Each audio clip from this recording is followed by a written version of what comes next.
Joe Anderson and Al Clopine of Pure Financial Advisors have the answers to your retirement plan. This is your money, your wealth. When should you first start saving for retirement? It's your first paycheck, of course, but who does that? No one, because retirement is 200 years from now. Then you hit your 30s, right? Then you start your family, and then you have a couple of kids, you buy the house. Then you hit your 40s. Guess what? You get a bigger house, a nicer car, and then the kids are off to school. Then you hit your 50s. Guess what? The kids are back from school on your payroll again. Then you hit your 60s, and guess what? You have saved nothing. That is the cycle. That is very, very common. Don't let that happen to you. Welcome to the program, because what we're going to talk about today is strategies that you can implement in every section of your life. If you're 30, if you're 40, if you're 50 and 60, there are some things that you need to know to figure it out. My name is Joe Anderson. I'm a certified financial planner, president of Pure Financial Advisors. I'm with the big man, as always, Big Al Clopine. He's sitting right over there. So when we dive into this, you have to take a look. Don't be a statistic. If you are 30, start right now. If you're 60, start right now. That's what's on my mind today.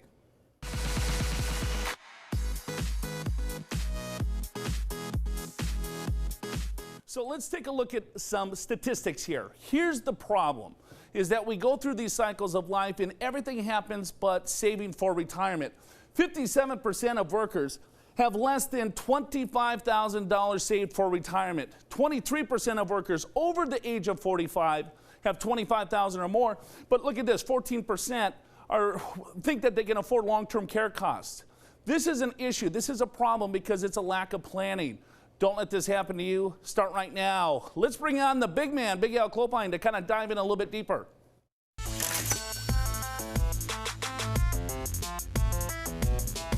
Alan, are you 30? Yes. Are you 40? Correct. Are you 50? Yes. So let's take a look at some strategies and some ideas that people need to take a look at. And the earlier, the better, of course. But there's a lot of people in their 50s and 60s that haven't saved, and it's never too late. Well, that's exactly right, Joe. And so this will be a great show. Depending upon what age you're at, there's different things that you're going to want to concentrate on. And I would break it down this way. There's things that you want to do in your 30s, your 40s, your 50s, and 60s. And so let's start with the 30s. This is when you want to make sure you get started. Maybe even in the 20s. Some of you actually do save in your 20s, but a lot of you don't. But by your 30s, make sure that you get started in saving. And then your 40s come around, and it's all about, you know what, we got a little sidetracked here with the family or new home or whatever. Let's get back on track. Then we want to get into our 50s, and which very often is our highest earning years. Let's make sure that we accelerate our retirement savings at that point. And then in our 60s, let's start preparing for retirement. There's a bunch of things that you want to do there. And Joe, when you think about retirement, it's all about knowing what to do at each stage. And if you can just do some of these things that you're supposed to do, your retirement is going to be a lot better. Yeah, it's easier said than done. I know. It's pretty simple to implement, but it's simple to say, but very difficult to implement. Because the earlier the start, Al, the better off you're going to be. So if you just take a look at the compound interest, just accumulation over a long period of time, you can add up a lot of money. Yeah, when you look at a 30-year-old, let's say it's going to work till age 65 and just saves $10,000 a year over that period of time, 7% rate of return, you end up with $1.4 million. Now, if you start this same exercise at 40, it's $630,000. If you start it at 50, it's only $250,000. So it behooves you to start as early as you can, because that way the compound of money is going to work the best for you. And Joe, it really gets back to the 30-year-olds. That's when you got to get started, and there's just a few things that you want to do. Right. I mean, if you start at 30, right, the amount of money that you need to save is significantly less if you start at 50. If you just look at those stats, if you just waited 10 years, right, a 30-year-old and a 40-year-old, they almost have half of the amount of money accumulated with the same amount of the same dollar invested on an annual basis. So let's get into some steps that a 30-year-old should be taking. If you're watching this program, max out your 401k as much as you can, or at least to the match. If you have a match in your 401k, contribute to that 401k plan, to that match. That is free money. That's 100% rate of return. Then you want to take a look at contributing to a Roth IRA. So here's the steps of saving. Max out the 401k, then go to the Roth, and then look at, of course, eliminating high-cost debt. Because when you look at student loans, or if you look at credit card debt, car loans, things like that, that can add up significantly. And then you're just bogged down, right? Then you're chasing, trying to pay out this debt versus paying yourself first. Yeah, and when it comes to credit card debt, in some cases it's low interest rates. Maybe you get a balance transfer, you know, and you're paying really nothing, and then all of a sudden you notice it gets up to 11%. You miss a payment, and you look at that, it's already 29%, and you never get ahead of it. So you want to get that high interest paid off. Car loans are not too bad right now for a lot of people, but still, you don't want to be burdened by all these big payments. Student loans are another one. You got to get this debt paid off. And then some other things that you want to do, you know, when you get into your 30s. Yeah, you got to create that emergency fund for sure. Yeah. You want to make sure that you have enough cash just in case of emergency or an opportunity comes around. You got to keep expenses under control. I know when you first start getting your paycheck, you want to spend, spend, spend, but you have to take a look at paying yourself first, keeping those expenses under control, and then if you do get a bonus or if you get a raise, try to save half of that. The other half, have fun. Do whatever you want with the money, but try to save half of that raise, half of that bonus. Because if you start early, as the numbers show, if you get a 5, 6, 7% rate of return over the next 30 years, you're going to have a significantly more comfortable retirement. But I understand that, hey, when I'm 20 and 30 years old, retirement is so far off, there's always tomorrow. But if you can just start right now, saving a couple of extra bucks, because ask your parents, ask your grandparents, everyone will tell you this. Hey, if you would have started saving, when would you first start saving? They would say, my first paycheck, I would have started saving then. Most people don't do it. This is a great opportunity for the younger generation to take control of their finances and start saving, Al. Yeah, absolutely. And as you say, Joe, and in a lot of cases, it's like, well, I can't really save that much. Right? I'm spending every penny. And the thing is, try to figure out cutting out maybe one thing or two things. And so then you got a little bit of money going to the 401k. Joe, as you say, you want to make sure that you get up to that employer match, because that means you put a certain amount in and the employer matches that. So it's like free money. So you want to make sure that you do that. And as you just saw, the compounding of money makes such a big difference. And so many people end up in their 40s and 50s really without saving that much, Joe. Well, speaking of 40s and 50s, let's dive into that. We got to take a short break, but when we get back, we're going to introduce Mr. Michael Benier. He's a certified financial planner of Pure Financial Advisors. He's going to break some things down of what you got to do when you're in your 40s. I'll break things down when you get in your 50s. Big Al and I will tackle you for those of you that are in your 60s, so you don't want to go anywhere. You don't want to miss a second. The show's called Your Money, Your Wealth. We'll be back in just a second.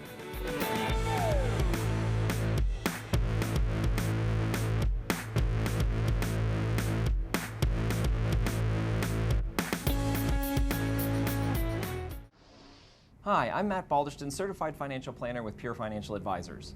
Did you know, according to U.S. News, when switching jobs, there are 3 ways that you can avoid paying taxes or early withdrawal penalties from your 401k. First, you can leave it in your old 401k. Second, you can roll it over to an IRA. Or third, you can transfer the balance into the 401k at your new employer.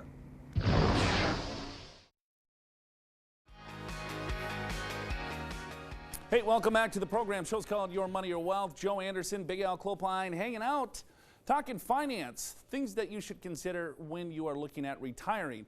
We got Mike Benier coming up this segment, so don't go anywhere. Before we get to him, let's go to the true false.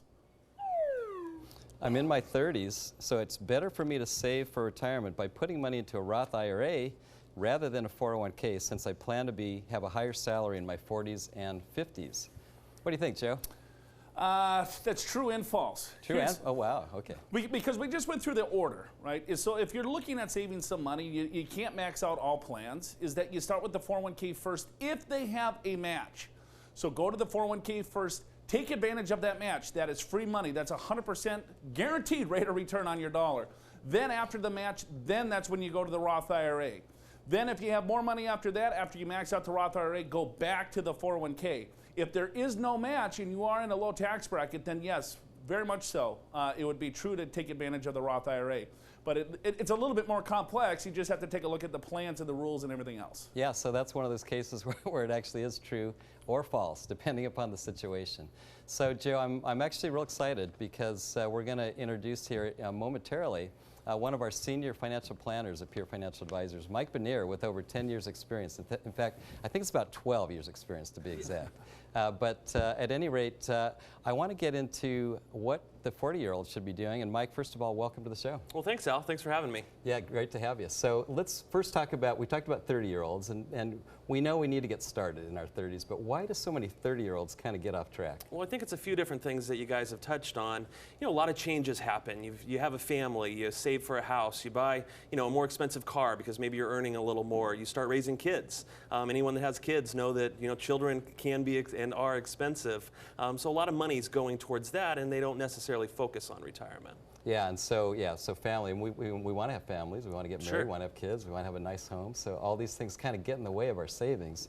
So we wake up, we're in our 40s, we haven't saved that much, we got to get back on track. So what's the first thing that 40-year-olds should be doing? I think the first thing is setting a goal, right? Establishing a savings goal, whatever it might be. Maybe it's 15% of my income, 20% of my income. Depending on where you start, maybe you start at a certain point, and then every month or every quarter or every year, you plan on increasing it at a certain increment. Maybe next year I'll save an additional 5%. But you have to set those goals, otherwise there's going to be no way to actually achieve the goal, right? Yeah, well, I think that's well said, because in a lot of people it's like, well, wait a minute, I can't really save that much more, but at least start with something, right? Right. Even if it's 1 or 2 or 3% of your pay. And then each year as you get raises, bonuses, whatever, add a little bit more to where you get up to saving 10, 15, even 20%, and then you're going to be in a much better position. Exactly. Yeah. And what I like is go higher than you think you can actually do.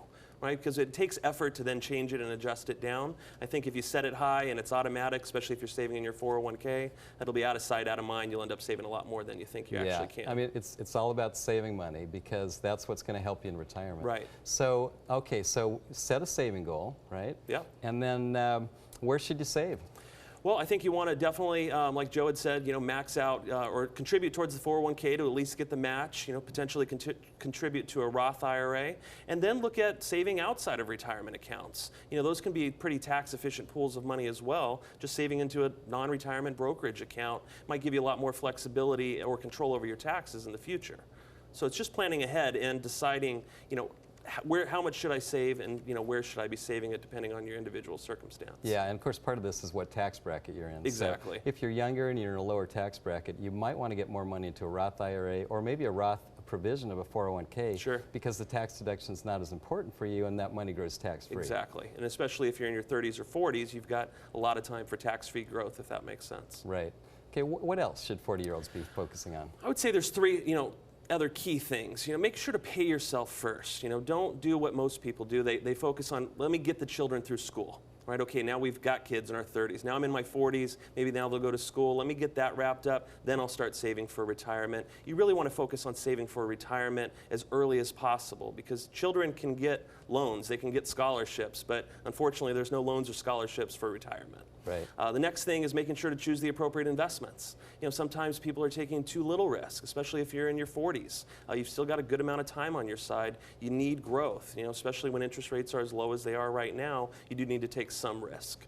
And then monitoring, right? Making sure to monitor the progress and see where you're at. You know, if you set something up in your early 40s, then as you get to your late 40s, you need to change the plan, change how much you're saving, where you're saving it. So you just need to continue to assess where you're at. Yeah, no question. I think those are good things. And where can people go for more information? Yeah, if you want more information, or if you want to sit down with a certified financial planner with Pure Financial, you can visit our website at purefinancial.com. That's P-U-R-E, financial.com. And we'd be happy to give anyone a free assessment, see where they're at, and help them achieve their goals. Great. Well, that's a great offer. Now, let me now switch gears a little bit, Joe. I'm going to turn it back over to you, because now in your 40s, you get back on track. What about your 50s? What do we need to be doing in our 50s? You got a lot to do in your 50s, Al. I know. There's a And ton. I'm in my 50s, so help me out. Tell me what to do. Right? Let's get down to business. So let's figure it out here. Because here's the problem, is that when you look at people in their 50s, a lot of you haven't saved. But then you get this hopelessness feeling, right? It's like, oh my gosh, I'm 50, I'm 60, I don't have anything saved. Retirement is going to be forever from now. I'm just gonna work forever. Here's a recent statistic, is that 50% of you are going to get forced into retirement early, even though you want to work as late as you can. Now's the time to start. Let me walk something through. If you're 50 or 55, all right? So a couple of things that you want to do. First of all, you want to cut spending as much as you can. I know it's hard, but you have to try. Cut your spending.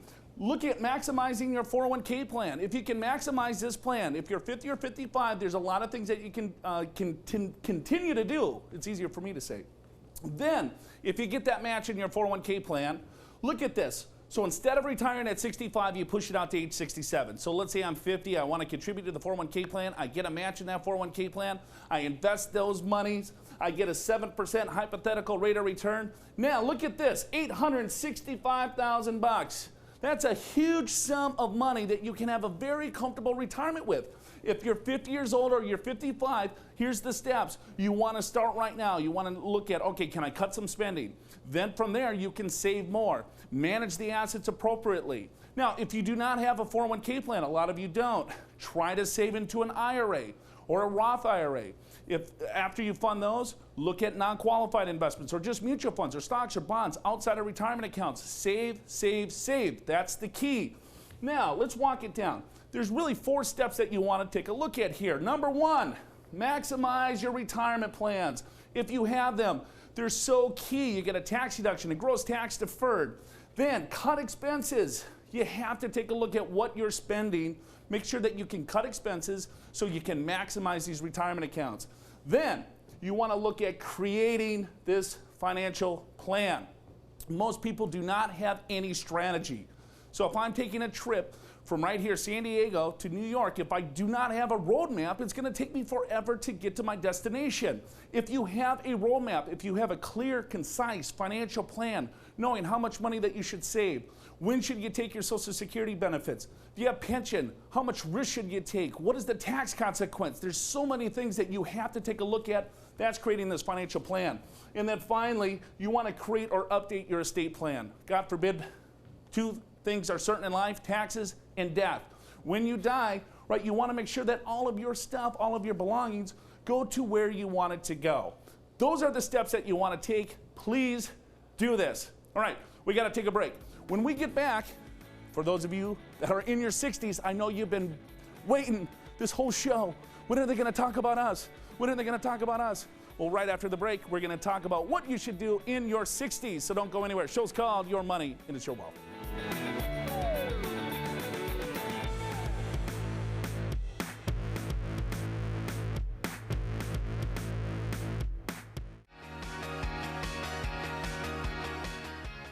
Hey, welcome back.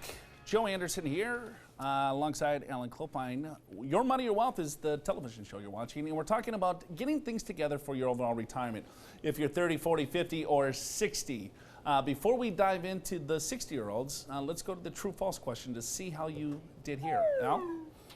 If I want to retire at 65, I should switch to low-risk investments in my 40s so I do not put my nest egg at risk. And the answer to that, I'll take it first, Joe. The answer is no, absolutely not. You're probably not going to retire for 20, 25, even 30 years. You've got plenty of time to be a little bit more aggressive. I'm not talking about being crazy aggressive, but make sure you have different classes of stock, large company stocks, small company stocks, some international. Make sure you stay invested. You'll be able to ride out different cycles. As you get closer to retirement, then maybe you want to get a little bit more conservative, but maybe that's only a few years away from retirement. Yeah, that's probably the easiest true-false question I think we've ever had in this television program. You're probably right. So if I'm 20, should I take more risk or less risk? Yeah, but you know what though? The 20-year-olds are taking very little risk because they don't understand the market. So. Right. No, that's very real because what they've experienced was the Great Recession and then the dot-com bust, and so they don't have trust in the overall market. So the younger generation are not taking the appropriate amount of risk in their overall portfolio. So I just take everything back. So let's talk about, instead of in your 20s or 30s or 40s, what should you do if you're in your 60s? Okay, so now retirement is knocking on the door. One of the things that you absolutely need to figure out here is, what is the retirement date? It's not this arbitrary number. It's like, I want to retire at 62 or 65. You want to make sure that you have enough capital to maintain a lifestyle long term. Al, Social Security claiming strategies is a big thing too. Well, it is, and believe it or not, there's over 500 different ways to collect Social Security if you're married. In other words, you can collect in different months. One spouse can collect, the other spouse can collect at different times. There's the spousal benefit, and you want to make sure you understand how this works, because if you screw this up, there's no redos. You kind of have the same income for life. And in many cases, Joe, I would say this. For people that can afford to wait on your Social Security. You can wait as long as age 70. You'll get the maximum amount possible in Social Security, and that lasts the rest of your life, and it's indexed for inflation. Right. There's a break even, of course, because if I take it at 62, 66, or 70, right, I would receive more income earlier than if I wait till age 70. A couple of other things that you want to make sure that you consider is healthcare cost.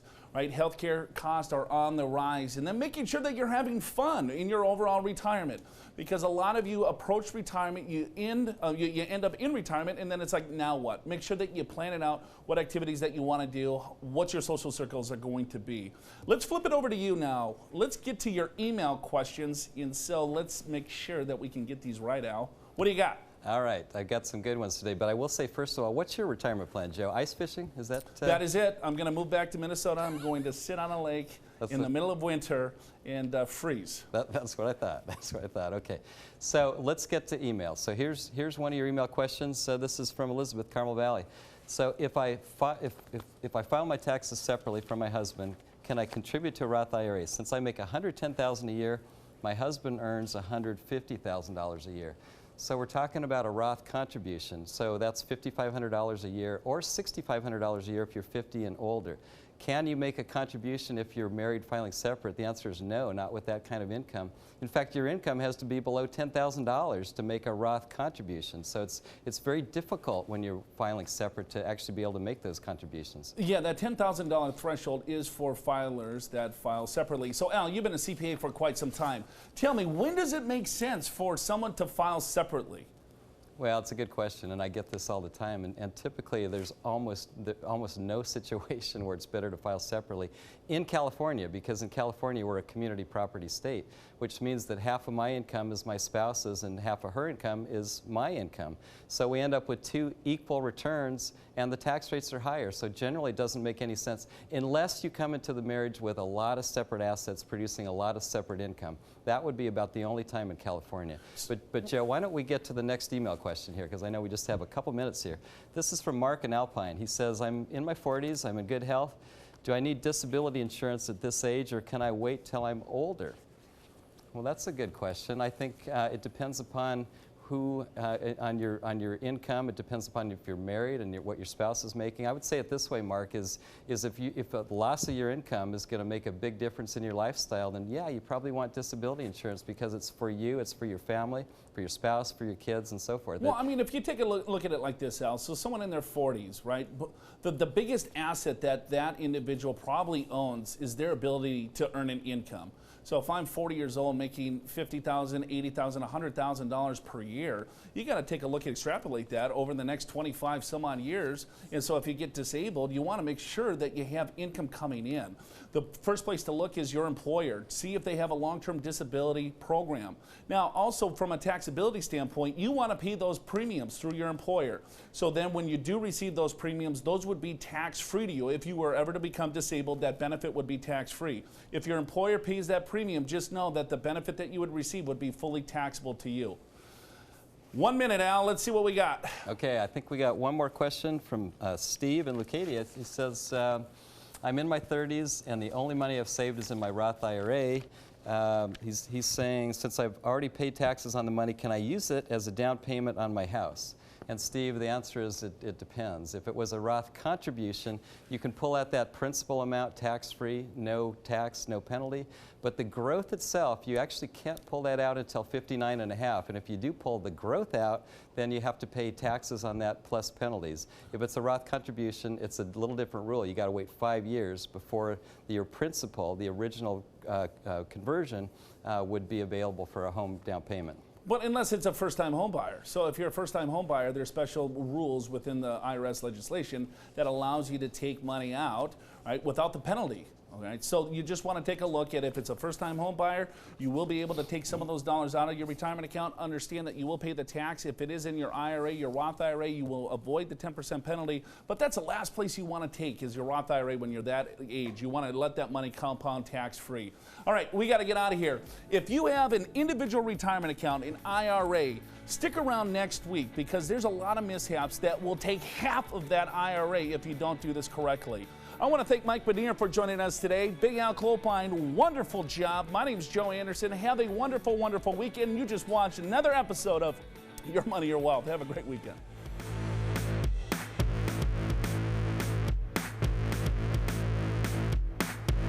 Ready to start building the retirement you always dreamed of? Meet with one of Pure Financial Advisors' certified financial planners for a free assessment by calling right now.